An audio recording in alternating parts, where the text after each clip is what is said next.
The town of Uba was small, but everyone knew Adaku Obodo. She was not just any woman. She was known as Agon, fierce, bold, and impossible to intimidate.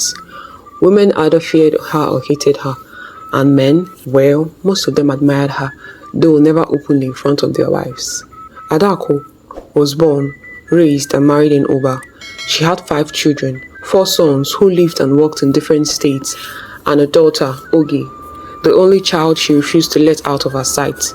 Her husband, Emeka Obodo, known to everyone as Emmy Dollars, had been the wealthiest man in Uba. He loved to show off his money, spraying cash at events and humiliating the poor. His house was the biggest and most beautiful in Uba, and no one passes without taking a second or fifth look. Emmy Dollars, so proud of his building, would sit at the balcony from where he could have a good view of the city. Then he had the custom of smiling and winking at people who turned back to look at his building, like he knows they will always look again. Tragedy struck when Emmy Dollars fell seriously ill.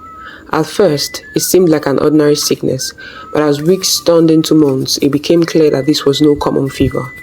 He was taken to the best hospitals in Nigeria, yet no doctor could help. Desperate, Adaku flew him to different countries abroad. The money that once made them untouchable drained away. Properties were sold, businesses collapsed, and still, Emmy Dollars only got worse. Until one day, he died. After his death, all they had was the house. Emmy Dollars always boasted that he had made enough money for both he and his wife, and so Adaku had never worked since she got married. But now, with no husband and no income, she rented out part of the mansion and returned to the restaurant business she did before she got married. But it wasn't just any restaurant, it was one of the hottest spots in Uba, right beside the market. Any woman who sees her husband there immediately became angry and uncomfortable. The reason was clear. Only Oge and 2 other extremely beautiful curvy ladies worked there, and they dressed exactly how Adaku wanted, skimpy, revealing, and irresistible. It was no secret that men didn't just come for the food. One afternoon, a group of women stormed the restaurant, their faces tight with anger. The leader, Mami Fanyi, a big woman known for her loud voice, pointed her finger at Adaku. "We cannot allow this nonsense anymore," she declared. Adaku, who had been peeling fish, didn't even look up. "This thing you're doing, dressing like a teenager and teaching our daughters nonsense, while dragging our husbands to your restaurant." One of them, Mama Chibozo, hissed, "And you should dress like a mother and stop disgracing us." After that, Adaku finally stood up and wiped her hands. "So, now me been a problem for this town. Do I drag your husbands here?" The woman continued. "Adaku," Mami Fine one stepping closer. "We are warning you." "Shut up! Warning who?" "Renonce." Adaku's voice rose. "Have you ever seen me in meetings?" "No, that's because the living has no business with corpses like you." The women exchanged glances, but before they could respond, Adaku turned toward the restaurant's inner room. "You know what? Despite your insults, wait here, let me get you something to take home to your children." The moment Adaku disappeared inside, fear gripped the women. They knew nothing good was coming out with Adaku. Without waiting to find out, they turned and hurried away.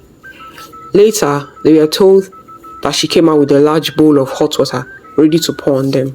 One morning, as Adaku prepared to leave for the restaurant, she yelled from the compound, "Oge! Oge! I don't know why this girl behaves like this." Meanwhile, Oge was inside the house, stuffing things into her handbag hurriedly and trying to lock the door at the same time. "If I enter that house, hey, you will not like me," Adaku threatened. "I'm sorry, ma," Oge mumbled. "May that sorry choke you there," Adaku spat while starting her motorcycle. Oge hurriedly ran after her mother, because the next thing, her mother would leave her behind to walk to the market and still punish her for coming late. By the time they arrived, the restaurant was already bustling. Some men sat drinking beer, others eating plates of steaming food. As they got into the little bedroom in the restaurant, Adaku looked at Oge and asked, "Bia, what is this rubbish you're wearing?" Oge frowned, murmuring some words. "E be like say something dey worry you today." "No make me vex o," Adaku yelled before leaving. Oge sat alone in the room like she was waiting for someone. Immediately her phone beeped. She smiled and hurried out. "Look at her." Mike smiled as he hugged Oge. "I'm sorry I kept you waiting. Traffic was against our meeting, he said. I'm sorry too for hosting you outside here instead of in the restaurant. But you know how my mom can be, Oge said, smiling. But you're never free too. I would have taken you out, Mike replied. They sat there talking for what seemed like 2 minutes. After what seemed like hours, Adaku noticed that Oge was not yet out. While looking for her, she saw her discussing with Mike at a corner. She quietly walked away and said nothing to Oge. Oge was a young, light-complexioned, beautiful lady. She was in her second year in the university, but Adaku made her go to school from home.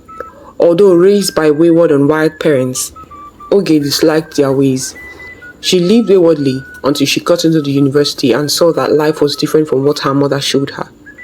Her mother would usually praise her for her beauty and tell her that her beauty and femininity was God's gift to her and she should always use it to her advantage. The turning point was when she had issues with a course in school and planned to seduce the young male lecturer into letting her pass the course. But instead of falling for it, the young lecturer sat her down and talked to her like no one ever had. He told her things even her parents never told her. She left his office feeling ashamed, but that shame turned into something else, change. He let her fail the course, but became her change agent. He was the only one that made her uncomfortable in her indecent clothes. Because of him, she bought and wore a dress that was below her knee for the first time. That lecturer was Mike. She was used to being admired for her beauty, but Mike saw more than that. And now, he was her lover. The best thing that had ever happened to her. But she couldn't tell her mother. She knew Adaku would never accept a man like Mike, nor the things he was making her do. Oge was lost chatting with him in the restaurant's bedroom that night when Adaku walked in. Why are you here? Go and lock up and also walk Mr. Odoku to his car. He has been waiting. And collect my money from him, Adaku said. Oh, mommy, not again. Must you touch me before he pays you? Oge murmured, hesitating to leave. And since when did that become a problem?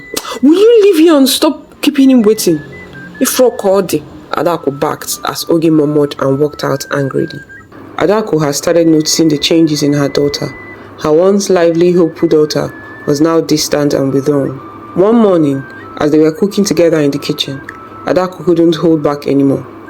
Oge, I've been noticing your odd behavior recently, and I've been waiting for you to come to your senses, but you've refused to.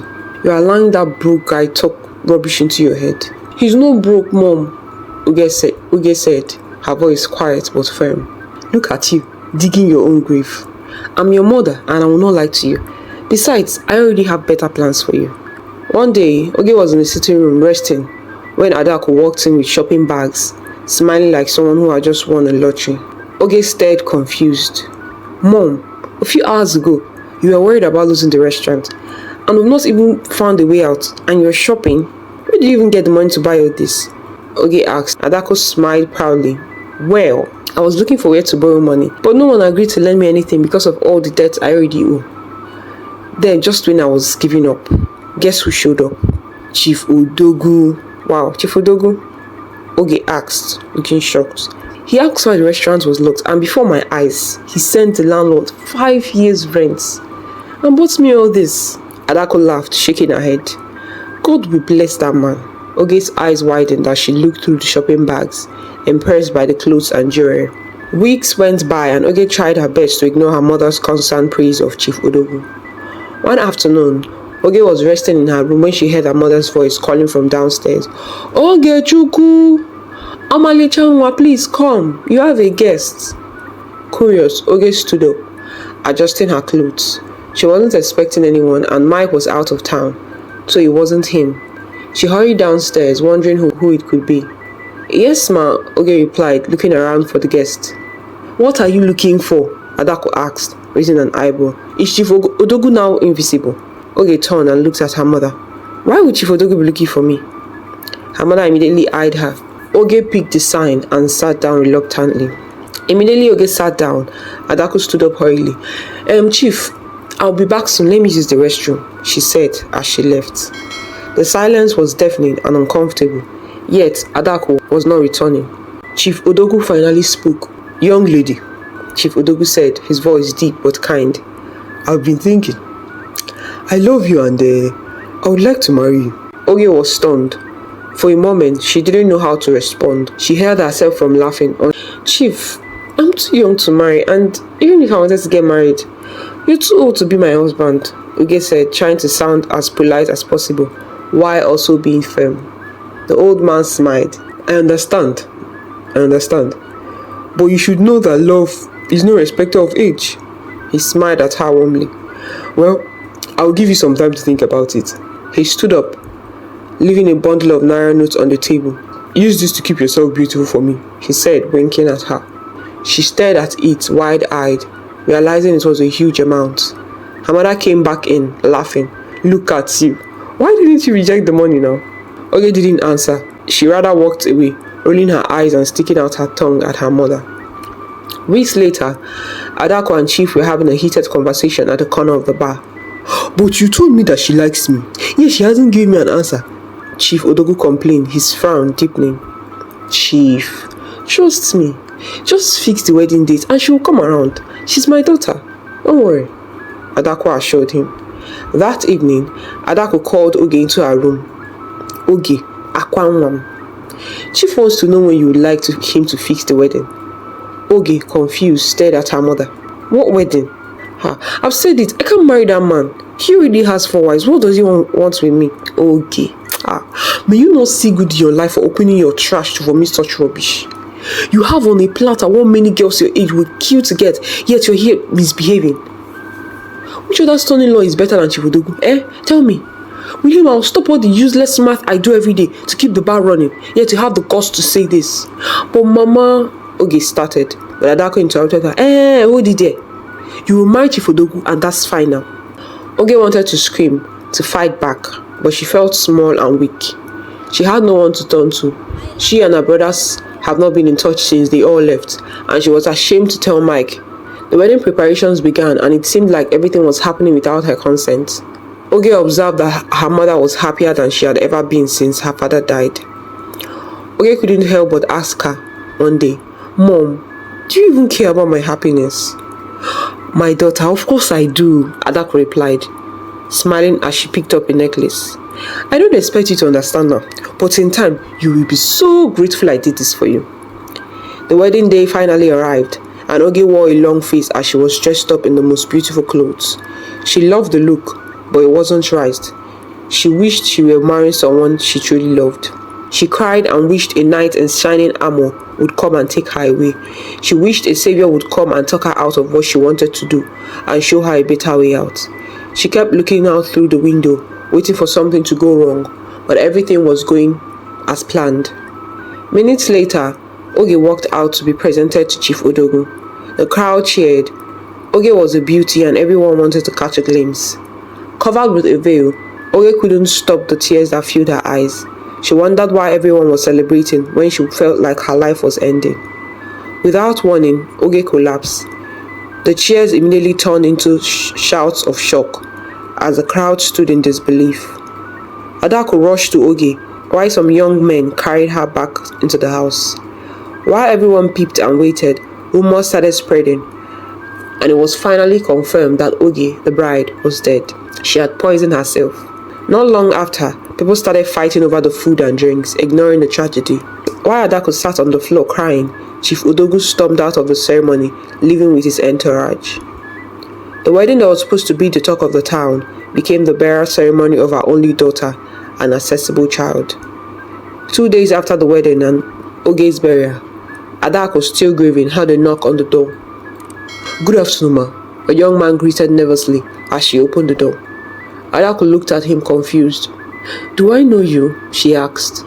The young man bowed his head in apology, saying he was Oge's friend, that Oge had told him not to visit her at home, but since she hadn't contacted him in a while, he got worried and decided to come check on her. Adaku immediately screamed and fell to the floor, her hands on her head. Oge is dead, oh! Your friend is gone! Mike stood frozen, trying to understand what had just been said. All the questions he asked afterwards fell on deaf ears as Adaku cried uncontrollably. Not knowing what else to do, Mike turned and walked away, regret and sorrow filling his heart. In the end, Adaku was left alone. The weight of her mistakes crushed her, and she was left to face the darkness she had created.